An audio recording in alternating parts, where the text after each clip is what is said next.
पौराणिक कथाओं के आधार पे आज से 2000 साल पहले रामायण काल अर्थात त्रेता काल में राजा दशरथ के साम्राज्य में अवध एक खुशहाल समृद्ध प्रांत हुआ करता था। उस कालखंड में न कृष्ण की ख्याति थी न ही राम की। राजा हरिश्चंद्र की दानशीलता और राजा रघु का पराक्रम की गाथाएं चारों दिशाओं में फैली हुई थी। अपने पूर्वजों के कार्यों से प्रभावित होकर राजा दशरथ ने तीर्थयात्रियों के लिए जगह जगह विश्राम करने के लिए छोटी छोटी झोपड़ियों का निर्माण करवाया था। ये वो समय था जब काशी का प्राचीन इतिहास, वहाँ की समृद्धि, वहाँ का ज्ञान हर व्यक्ति को जानने की उत्सुकता को बढ़ाता था। उसी काशी की यात्रा पर एक बालक अपने अंधे व बूढ़े माँ बाप को कांवर में बैठाकर कंधे पर उठाए चला जा रहा था। तमसा बिदुसी के संगम के किनारे घने जंगलों निकट से गुजरने वाले मार्ग पर बनी झोपड़ियों में विश्राम के लिए रुका। अपने माता पिता की प्यास बुझाने के लिए उस समय वह कमंडल लेकर निकला। ठीक उसी समय राजा दशरथ एक हिरण के तलाश में जंगलों में भटक रहे थे। नदी से निकलने वाले आवाज को सुनकर उन्होंने शब्दभेदी बाण चलाया, जो उस युवक के लिए काल सिद्ध हुआ। ये कोई और नहीं बल्कि श्रवण कुमार थे। अपने बूढ़े माँ बाप को तीर्थ यात्रा पर ले जा रहे थे। आज इस स्थान को श्रवण क्षेत्र के नाम से जाना जाता है, जो अकबरपुर रेलवे स्टेशन से मात्र 10 किलोमीटर की दूरी पर स्थित है। संगम के निकट ही श्रवण कुमार की समाधि पर हर साल दिसंबर में पूर्णमासी स्नान के साथ ही 9 दिन का विशाल मेला लगता है, जिसमें आसपास के जिलों से भारी मात्रा में लोग एकत्रित होते हैं। 16वीं शताब्दी के मध्य यानी आज से 400-500 साल पहले 1516 के आसपास तमसा नदी के तट पर घने जंगलों के बीच से यात्रा करते हुए अकबर ने अपनी सेना के साथ कुछ समय के लिए एक सुनसान जगह पर विश्राम करने के लिए पड़ाव डाला। वर्तमान में यह स्थान तहसील तिराहे के नाम से जाना जाता है। काफी समय से पिछड़े रहे इस क्षेत्र का विकास नवाबों के काल में प्रारंभ हुआ।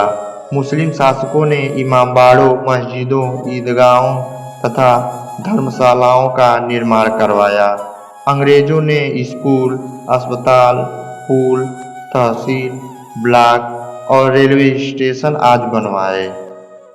29 सितंबर 1995 को 137 दिन के कार्यकाल की समाप्ति से 18 दिन पहले शिव बाबा स्थल में एकत्रित विशाल जनसमूह के सामने मायावती ने अकबरपुर को फैजाबाद जनपद के अधिकार से मुक्त करते हुए एक नए जिले के रूप में स्थापित किए जाने की घोषणा की, जिसके साथ ही इसका नया नामांकन किया गया अम्बेडकर नगर।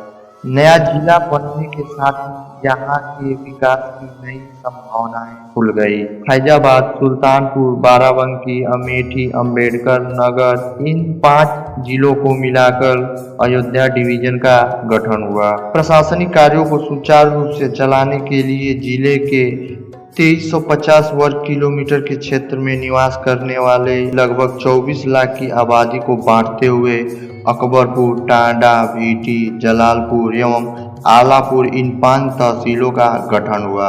विकास कार्यों को जिले के 1757 गांवों तक पहुंचाने के लिए अकबरपुर, भीटी, टांडा, बसखारी, जलालपुर, बिहाव, रामनगर एवं जहांगीरगंज इन 9 विकास खंडों एवं ब्लॉकों में बांट दिया गया। जिले की सुरक्षा व्यवस्था को बनाए रखने के लिए कोतवाली एवं 18 पुलिस स्टेशनों का निर्माण कराया गया।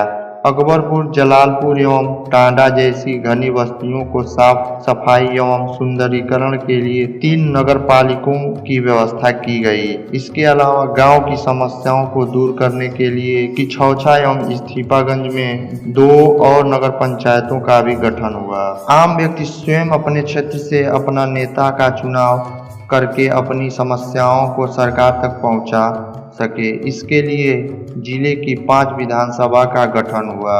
कटहरी, टांडा, आलापुर, जलालपुर एवं अकबरपुर। पूरे जिले से समस्याओं को दूर करने के लिए ज्यादातर सांसद को चुना जाता है। हालांकि यह जगह क्षेत्र आधारित नहीं बल्कि जनसंख्या आधारित होता है। किसी भी जिले को पूर्ण विकास करने के लिए यातायात का होना अति आवश्यक है, ताकि वस्तुओं का स्थानांतरण आसानी से हो सके, व्यापार निर्माण के कार्यों को गति मिल सके। राष्ट्रीय राजमार्ग 135A जिले की फैजाबाद, अयोध्या एवं लखनऊ से जोड़ता है।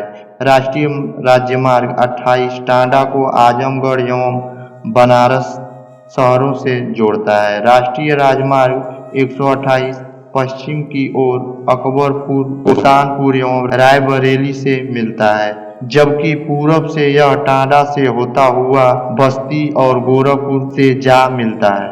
अकबरपुर रेलवे स्टेशन से अयोध्या स्टेशन तक जाने के लिए रेलगाड़ी इन 5 छोटे बड़े स्टेशनों से होकर जाती है। कटिहारी, गोसाईगंज, अल्लाभारी, बिल्लाघाट, जौनपुर के और अकबरपुर जंक्शन से शाहगंज जंक्शन के बीच 4 ग्रामीण स्टेशनों पर यात्री एवं गाड़ियों का विश्राम लेती है: जफरगंज, मालीपुर, तुलसीनगर एवं भिलवारी। इसके अलावा करणपुरा से आने वाले कच्चे कोयले को सरयू नदी के किनारे स्थापित टांडा थर्मल प्लांट तक जाने के लिए अकबरपुर जंक्शन से जाने वाली गाड़ियां सूरजपुर एवं टांडा स्टेशनों से गुजरने के बाद पावर हाउस के कोयला एकत्रित करने वाले क्षेत्र तक ले जाती हैं। इसके अतिरिक्त विशेष अवसरों पर विमान को उतारने के लिए अकबरपुर से टांडा जाने वाले सड़क पर लगभग 1.5 किलोमीटर दूर हवाई पट्टी का भी निर्माण किया गया है। घूमने के लिए जिले में कई धार्मिक एवं ऐतिहासिक स्थल हैं, जिसमें कुछ प्रमुख हैं। आलापुर के तहसील में स्थित बाबा गोविंद साहब की तपोस्थली एवं समाधि स्थल, जहाँ दिसंबर व जनवरी के महीने में विशाल मेला लगता है। अपनी मनोकामना पूरी होने के लिए लोग यहाँ खिचड़ी चढ़ाते हैं। पिछौचा दरगाह एक छोटे से कस्बा पर बनाया गया है, जो तालाब से घिरा हुआ है।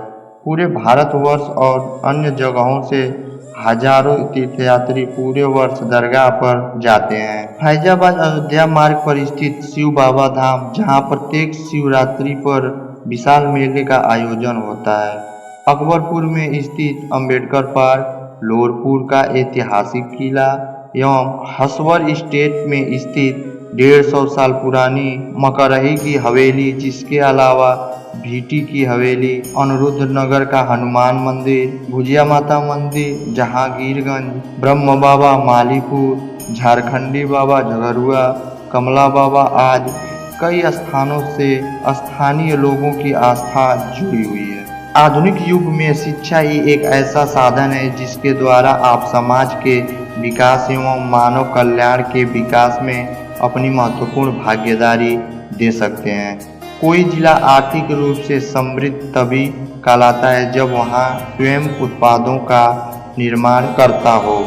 व्यापक स्तर पर कृषि के अलावा एनटीपीसी द्वारा संचालित टांडा पावर प्लांट कोयले से अपनी पूरी क्षमता पर 1760 मेगावाट विद्युत का उत्पादन कर सकता है। 5 रुपया प्रति यूनिट के हिसाब से देखा जाए तो यह प्लांट रोज 2 करोड़ से भी अधिक बिजली पैदा करता है। इसके अलावा जेपी ग्रुप टांडा में स्थित अल्ट्राटेक सीमेंट निर्माण प्लांट, जहां थर्मल स्टेशन से आने वाले कोयले के राख का इस्तेमाल करके सीमेंट का निर्माण किया जाता है। मिझौला अकबरपुर में स्थित शुगर मिल, जहां पर स्थानीय लोगों द्वारा विशाल स्तर पर कृषि से पैदा होने वाले गन्ने का प्रयोग किया जाता है। 1 कुंटल गन्ने से लगभग 10 से 12 किलो चीनी तैयार किया जाता है। 23 मार्च 1910 ईस्वी में अकबरपुर में ऐसे बालक ने जन्म लिया जो हमेशा के लिए इतिहास के पन्नों में अमर हो गया। हम्बोल्ट विश्वविद्यालय वर्नी, जर्मनी से पीएचडी की उपाधि प्राप्त करने वाले डॉक्टर राम मनोहर लोहिया ने भारतीय स्वतंत्रता संग्राम में अपनी महत्वपूर्ण भूमिका निभाई। आज़ादी के बाद भी उन्होंने समाज में समानता की भावना को जागृत करने के लिए कई संघर्ष किए। अंत में 12 अक्टूबर 1967 को मात्र 57 साल की उम्र में ही नई दिल्ली के अस्पताल में उनका देहांत हो गया। इसके अलावा किछौछा से उर्दू के 2 महान कवि सैयद अमीन अशरफ एवं सैयद वाहिद अशरफ, शरीर संरचना विज्ञानी, पद्मश्री अवार्ड से सम्मानित मेहदी हसन, भगवत गीता को उर्दू भाषा में भाषांतरित करने वाले उर्दू कवि अनवर जलालपुरी, जिन्हें 2018 में पद्मश्री से सम्मानित किया गया। माउंट एवरेस्ट पर चढ़ने वाली भारत की पहली दिव्यांग महिला अरुणिमा सिन्हा, जिन्होंने 7 महाद्वीपों की ऊंची चोटियों पर चढ़कर कीर्तिमान स्थापित किया। उनके कार्यों को सम्मानित करने के लिए 2015 में उन्हें पद्मश्री से सम्मानित किया गया। इसके अतिरिक्त लालजी वर्मा, राम अचल राजभर, जयराम वर्मा, राम मूर्ति वर्मा, R.K. रौनक, अभय सिंह, शेर बहादुर सिंह आदि प्रतिभा से अपने जिले का नाम रोशन किया। आशा करता हूँ कि अंबेडकर नगर के ऊपर यह वीडियो आपको पसंद आया होगा।